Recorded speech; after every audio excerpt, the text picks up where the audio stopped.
수요일은 여당의 정치 넘버원 김재원 전 국민의힘 의원과 함께합니다. 안녕하십니까? 안녕하세요. 네, 넘버원 어떻습니까? 저희가 붙여봤습니다. 제가 이렇게 듣다가 깜짝 놀랐습니다. 정치 넘버원입니다. 예. 예.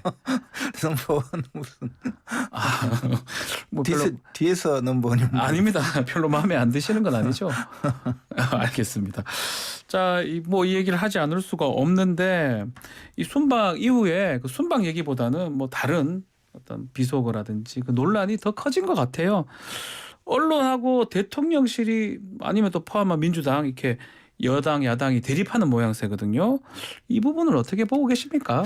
굉장히 부담스러운 상황이죠. 왜냐하면 이제 그 사실 대통령은 모든 국정 수행이 국민들에게 전해지는 방법이 네. 결국 이제 언론을 통해서 전달되잖아요. 그러면 그 전달 통로에 지금 문제가 생겼다고 대통령실은 이 지적을 하고 있고 그에 네. 대해서 언론은 그게 아니다. 우리는 뭐 사실 그대로만 보도했다 이런 반발을 하고 있는 예. 상황이 돼버렸어요. 근데 이제 또 하나의 축이 그 대통령이 막 싫든 좋든 운명을 결정하고 또 대통령의 어떤 국정 수행을 그 여러 가지 면에서 영향을 가장 끼치는 것이 국회거든요. 그렇죠. 국회와 언론이 동시에 이제 대통령의 국정 수행에 대해서 지금 굉장히 힘든 상황으로 만들고 그 가는. 힘들다는 건 국민의힘도 포함되는 말입니까? 물론 이제 국민의힘은 지금 대통령의 국정 수행을 돕는 입장에 있지만 상황 자체가 그러나 이제 당내에서 예. 이준석 전 대표를 그 얘기도 위시한 예. 사실 집권 여당의 이런 제가 20년 동안 정치권에 있으면서 네. 처음 보는 일이거든요. 아하. 그러니까 이제 대통령 사실 굉장히 어려운 그 국정 수행의 여건을 만들고 있는 거죠. 예, 예, 그래서 예. 이제 그런 것이 그 부담스러운 상황이기는 한데 그러나 대통령 입장에서 이번 이제 방미 과정에서 벌어진 네. 그 바이든 대통령을 지칭한 걸로 보이는 모욕했다. 날리면이라고 하니까요. 예. 모욕했다든가 또는 미국 의회를 모욕했다 이런 보도에 대해서는 사실이 아니다. 네.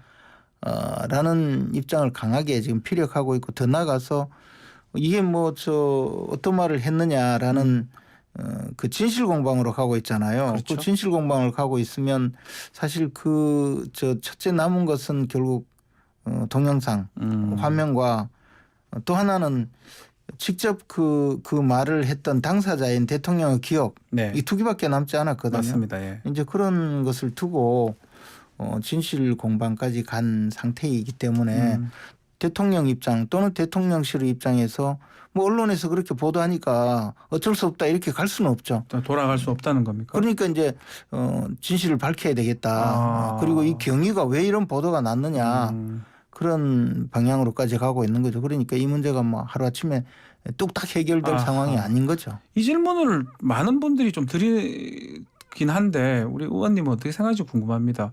결국 대통령이 말한 거예요. 딴 사람 말한 것도 아니고. 네. 이거 그냥 사과를 했으면 끝날 일이 아니냐 이런 얘기들을 그러니까 많이 하거든요. 그 전제가 지금 그 보도된 대로 말한 것이 사실이다라면 툭 털어버릴 수 있는데 첫째 하나는 나는 그런 말을 하지 한 적이 않았다. 없기 때문에 그렇게 말을 또 못한다는 하나는 거예요. 그 상황이 막 잘 들린다. 예. 예를 들어 마이크를 대고 이런 이야기를 했다면 또 상황이 명백한데 사실은 거의 혼잣말에 가까운 좀 정성호 의원도 그런 이야기를 했대요. 예. 좀 여러 가지 어려운 상황을 혼잣말로 한 건데 사과하고 말 일이 아니냐 이런 이야기인데 사과하고 말 일이라고 하기에는 지금 이제 사실관계가 잘 드러나지 않는 것 아니겠어요? 내 기억은 나는 그렇게 말하지 않았다고 하는 것이고 그 다음에 전문가들조차 이 그때 당시의 그 정확한 그 단어의 나열에 대해서 확신을 갖고 어느 누구도 이런 말이었다고 확신을 갖고 발표하지 못하잖아요. 그러면 그런 상황인데 그냥 제대로 소음 제거도 없이 MBC부터 그런 보도를 하고 그 전에 또 여당 대표는 마치 대통령이 미국 의회를 모욕한 것 같은 그런 주장을 하면서 공세를 취했고 그것이 외교적으로 상당한 문제가 되고 있고 예. 또 그런 언론 그 외국의 언론에서조차 그 윤석열 대통령이 미국 의회를 뭐 이디어트라는 표현도 예, 그렇게 쓰던데요. 표현했더라고요. 뭐 그런 보도가 되고 있으면 이것이 왜 이런 보도가 됐으며 그런 보도가 과연 맞는지 맞는 것을 넘어서서 왜 이런 보도가 됐는지 그 됐는지를 확인해야 경과가 어떻게 된 것인지를 확인하고 사실이 아닌 것은 바로잡겠다고 생각할 수밖에 의원님 없죠. 그러면 그 XX 그 부분은 비속어잖아요. 그럼 뭐 그 팔린다도 부분에 마찬가지고. 대해서도 저는 이제 민주당 오늘 그 박범기 의원하고 저희가 인터뷰를 하니까 비속어 사용 그 자체가 문제다. 그래서 이제 저는 그 예. 부분도 대통령은 그런 말을 한 기억이 없다는 것이고 근데 대통령실은 또 그 말을 한 것 같다 아니다 이렇게 말을 예. 바꾸니까 저는 그 점에 대해서는 대통령실은 엄중하게 내부적인 그 어떤 조치가 있어야 된다고 생각하는데요. 예.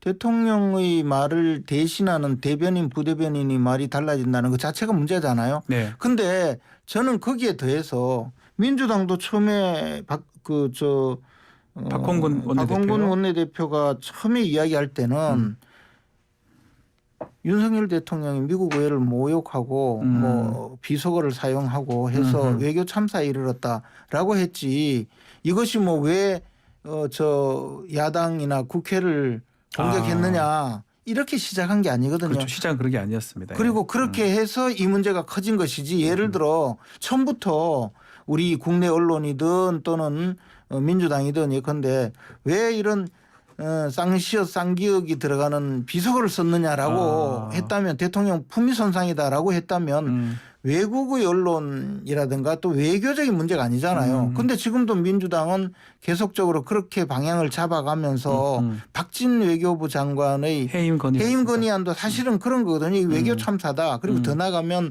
런던에서 있을 때부터 대통령의 어떤 외교 문제를 거론하면서 무슨 뭐 조문 문제 또는 뭐 심지어 김건희 여사가 망사가 달린 모자를 쓴 문제까지 온갖 그 공격을 하다가 이제 결정판으로 대통령이 미국 가서 완전 외교를 폭망시켰다라고 공격을 했던 것이 이 사안이거든요. 근데 지금 그때 당시 대통령의 발언은 뭐 그게 아니고 국내에서 그 1,000억 원의 출자 일종의 출자죠. 그 1,000억 원의 기금 조성 문제에 대해서 만약에 국내에서 그 승인을 받지 못하면 상당히 공경에 처하겠다라는 의미의 혼잣말인데 네.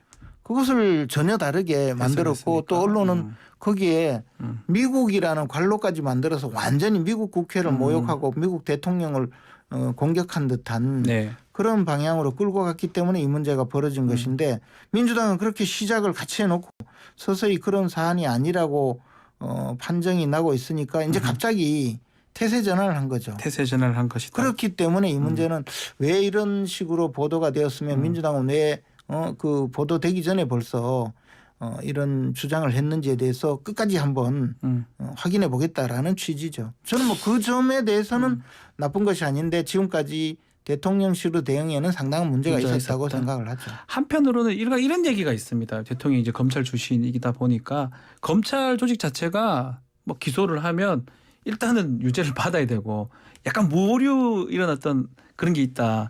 그래서 돌이킬 수 없는 거 아니냐 이런 지적. 우리 또 검사 하셨으니까 오래 하셨으니까요. 사실 주로 이제 특수부 저도 이제 특수부에서 근무를 했었는데요. 더 잘하실 것 같아서요. 특수부 출신 검사들 내지 검찰의 일반적인 상황에서 이제 검찰 조직은 사실 그런 오류를 발견하기 위해서 만들어진 조직이거든요. 수사 과정에서 오류가 있는지 없는지를 발견하기 위해서 검찰 공소관이 있고, 그렇죠. 공소관이 일반 형사 사건은 그런 거잖아요. 그렇죠. 공소 제기해서 나중에 이제 재판하는 과정에서 또 오류를 발견하는 것인데 특수 수사를 하게 되면 직접 수사를 하게 되면 내 수사는 확실하다라는 그런 무오류의 성향이 있죠. 그렇죠. 그러나 대통령이 지금 무오류에 빠졌다기보다는 대통령은 그 혼잣말에 가까운 그리고 그때 당시 상황으로 봐서 도저히 내가 바이든을 뭐 거론하면서 이 일을 했을 리가 없고 또 하나는 그런 그 비속어를 쓴 것 같지는 않다. 이런 두 가지 상황을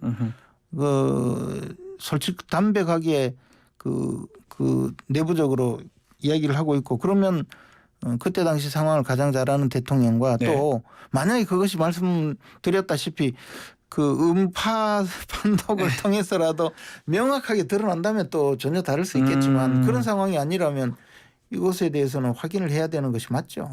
자, 그 인적 쇄신 얘기를 했습니다. 박진 외교부 장관 비롯해서 뭐 지금 외교 라인, 뭐 김태효 수석이라든지 차장이라든지 뭐 김은혜 홍보수석이라든지 그 인적 쇄신 부분은 어떻게 보십니까? 저는 그 부분도 네. 말씀드렸다시피 외교 라인에 대해서 전체적으로 문제를 삼는다고 하는 것은 뭐 야당의 네. 입장에서 뭐 주장할 수는 있다고 봐요. 특히 이제 뭐 야당의 주장이 그런 상황이니까. 그런데 네. 이번 과정을 전체적으로 보면 저는 그 영국 런던에서 야당이 문제 삼았던 내용의 대부분도 사실이 아닌 것을 끌고 왔고 예. 물론 미흡한 점이 전혀 없다고 보진 않아요. 저도 뭐 조금 미흡한 건 미흡하다. 있었다. 뭐 예. 그럴 수 있다. 조금 있었으면 많이 있었으면 솔직히. 아니 그것이 아니고 이때 상황 자체가 장례식이라는 것이 어느 날 갑자기 발생하잖아요. 그렇죠. 예. 그런 상황에서 현지 대응 문제를 두고 이야기한다면 단순히 외교의 잘못이냐 아니면 현지의 어려운 사정에서 아하. 벌어진 일이냐 따지면 저는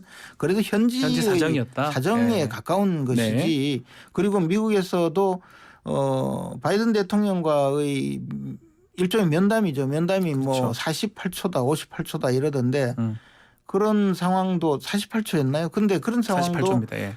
바이든 대통령이 유엔 총회에 이틀 동안 그 참석하기로 했다가 하루로 줄이면서 뭐 몇 명의 그 정상과 겨우 잠시 면담으로 끝나는 상황에서 5명 중에 그렇죠. 맞습니다. 대통령과의 뭐 짧은 면담도 짧은 회담도 있었다는 것을 보면 우리나라의 외교적 위상은 그렇게 높지 않거든요. 우리가 생각하듯이 뭐 네. 그렇지 않기 때문에 저는 그런 점에서 과연 잘못했느냐에 대해서는 생각이 좀 다른데 그런데 지금 이 부분에 대해서 대통령께서 뭐 이런 비속어를 썼다 또는 뭐 이런 잘못을 했다고 주장하는 민주당의 그 주장에 대해서는 사실이 아니라고 하는 해야 입장이잖아요.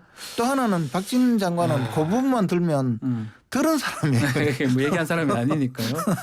그래서 저는 그렇게 끌고 가는 것 자체가 끌고 가는 것 자체가 일종의 야당이 만들어 놓은 이 프레임에 끌어들이기 위한 것이다. 상황이다. 그래서 저는 뭐 대통령이 그런 요구에 응하면 안 된다는 입장이에요. 그 말씀이 맞다면 또 청와대에도 오래 계셨고 진짜 정치 넘버원 아니겠습니까? 우리 김재현 의원. 아니라니까요. 디든 앞이든. 그렇다면 이 사건은 여기서 마무리를 지을 거 더 이상 얘기가 안 나오는 게 오히려 정무적으로 좋을 것 같은데 계속 이렇게 반복되고 연결되는 모습. 그 이야기가 나오지 않으려면 네. 뭔가 계기가 되어야 되는데 출구라고 하죠. 출구 전략. 일종의 네. 출구가 되어야 되는데 그 출구가 어떻게 마련될지는 앞으로 봐야 되겠죠. 그러나 뭐 야당은 이 문제를 끌고 가면 말씀하셨듯이 이 문제가 빨리 해결되는 것이 대통령과 여당에 좋을 거다라는 입장에서 보신다면 거꾸로 제가 야당이라면 끌고 가겠죠. 계속 그러니까 이게 뭐 시간을, 그렇게 하루아침에 해결이 되겠습니까? 그 출구 말씀하신 출구가 혹시 이재명 대표 수사 이 부분은 그것으로 해결되진 않죠. 아무리 그래도. 다른 부분입니까? 아니 이제 이 문제는 어떤 형태로든 일단락이 되어야 되지. 그냥 뭐 하루아침에 다른 일로 해서 끌고 가고 덮을 수가 있겠습니까? 네. 자, 지금 당내 상황도 잠깐 얘기를 하셨는데 그게 오늘이죠. 가처분하고 뭐 이렇게 지금 준비가 되어 있는데 가처분도 뭐 좀 여쭤봐야 될 것 같고 윤리 징계는 뭐 취소가 됐거나 연기가 된 것 같습니다. 지금 뭐 당내 사정이나 모든 면에서 그 하루아침에 해결하기는 좀 어려운 상황 같은데 저는 지난번에 왜 그렇게 대통령이 국외 순방을 할 때 후닥닥 윤리를 열어서 그런 일을 벌였는지도 의아했는데 이번에 또 왜 취소하는지도 의아해요. 취소하는 것도 이상하다는 겁니까? 이런 식으로 일을 벌이기 때문에 일종의 윤리위의 공정성이나 정당성에 대해서 자꾸 그 문제 제기가 있을 수 있는 것이거든요. 당초 28일 날 하기로 했으면 처음부터 28일 날 그 열어서 윤리위의 그 어떤 절차를 진행했다면 그때도 논란이 없었고 지금도 논란이 없겠죠. 이준석 대표한테 그 통지서도 안 갔다고 얘기가 있고요. 이준석 대표는 이 사안 별로 말도 없는 것 같아요. 뭐 본인이 좀 말을 많이 할 만도 한데요. 지금 당내에서 알게 모르게 이런 식으로 뭐 저 지난번에 보니까 그 재판부 교체 요구를 해서 이준석 전 대표를 도와주더니 이번에 또 윤리위가 두 그런 번이나 의미입니까? 도와주고 재판부 교체도 좀 납득하기 어려운 이유로 교체를 시도했다가 기각이 바로 됐었습니다. 우리 저 앵커께서도 뭐 저도 변호사니까 예. 생각하실 수 있지만 그거 재판부가 받아줄 거라고 생각하지 않지 않습니까? 근데 저는 왜 그런 일이 했을까요? 벌어졌는지도 모르겠지만 또 그러면 뭐 요 얘기 마지막으로 질문 드리면 가처분 결과는 어떻게 될 것 같습니까? 저는 가처분 결과가 받아질 가능성 별로 없다고 봐요. 것이다. 그리고 예. 그 과정에서 가처분 과정 지난번의 가처분 결정문에서 제기됐던 문제를 네. 치유하는 과정이었거든요. 그래서 뭐 재판부가 이번에도 가처분을 받아들이는 아주 이례적인 상황을 만들 수는 있지만 정상적으로 재판을 한다면 뭐 그런 식으로 재판을 하지는 않을 거라고 확신하고 있어요. 저 정치 넘버원이니까 요 마지막으로 하나만 딱 더 질문 드리겠습니다. 뭐 시간 되는 대로 말씀하세요. 네. 이준석 대표가 왜 이번 사안에 대통령 순방 관련된 사안에 대해서는 잠잠할까요? 아니 그동안 이준석 대표가 예. 말을 해서 상대방을 공격해서 할 때마다 자신은 이게 이긴다고 생각했겠죠. 이준석 대표는 일종의 기계인간처럼 정치를 기계인간처럼 왜 터미네이터 같은 데 보면 기계인간이 나오잖아요. 정치를 그 싸움 전투를 해서 승리하는 것으로 목표를 잡는 듯한데 그래서 항상 자신이 어떤 말을 하고 공격을 하면 자신이 승기를 잡는다고 생각했겠지만 반응은 그렇게 썩 좋지는 않았거든요. 물론 뭐 또 지지자는 열광했지만 전체적으로는 본인에게 좋은 그 과정으로 변했다고 생각하지 않는 것 아니냐. 그래서 지금은 전략적으로 가만히 있는 것이지만 이준석 전 대표는 기본적으로 정치를 컴퓨터 게임 하듯이 상대를 제압하고 이겨야 된다. 이기고 그리고 밟고 지나가는 걸 생각하지 상대의 마음을 얻고 내가 갖고 있는 정치적 이상을 상대와 공감해서 실현하려는 그런 생각은 조금 적다. 없는 것 같아요. 없다. 아예 없다. 그렇기 때문에 계속적으로 이제 또 그렇게 하겠죠. 너무 말 들으니까 재밌고 머리에 쏙쏙 또 귀에 쏙쏙 들어오니까 이재명 관련된 수사도 한번 질문을 드려보겠습니다. 이화영 구속이 됐습니다. 이화영 부지사 대표 구속이 됐는데 연결성을 찾아낼 수 있겠습니까? 아니 저런 부분은 쉽게 연결이 잘 안 될 수도 있고 또 그 지금 쌍방울 관련된 사안은요 대부분 의혹 제기는 대선 과정에서 다 있었고 저도 그 어떤 의혹 제기에 내부적으로 참여한 그러니까 의혹을 밝히는데 내부적으로 참여한 사실이 있어서 객관적인 사실관계에 대해서는 어느 정도 우리가 다 알고 있지만 정말 구체적으로 증거에 접근하기 위해서는 그 자금의 흐름이나 당사자들 진술이 있어야 되는데 이게 그러기에는 많은 사람들이 지금 국외로 도피해버렸잖아요. 가장 결정적인 상황에서. 그리고 그 주요 참고인조차 저는 국내에 없는 것으로 알거든요. 이런 상황에서 공소시효는 계속 가고 있기 때문에 저는 이 사안이 그 쉽게 밝혀지기는 좀 어렵다고 봐요. 그러나 이제 대장동 사건이나 백현동 사건 같은 경우는 이게 이제 객관적으로 드러난 사실만 가지고도 충분히 배임죄의 공범 여부를 판단할 수 있거든요. 그리고 이미 기소된 사안도 공문을 통해서 객관적인 사실을 밝힐 수 있고요. 또 성남 FC 문제도 이미 자금은 그 객관적으로 이제 건너간 것이고 그에 대해서 어떤 해석을 하느냐 하기 때문에 그런 사안은 검찰이 그렇게 어렵지 않게 밝힐 수 있다고 봅니다. 알겠습니다. 자주 좀 출연해 주시면 좋을 것 같습니다. 코너 이름은 정치 넘버원으로 정해놓겠습니다. 한번 좀 바꾸시죠. 자, 그럼 코너 이름 다시 좋게 바꿔서 자 오늘 말씀 여기까지 듣겠습니다. 자, 국민의힘의 김재원 의원과 함께했습니다. 감사합니다.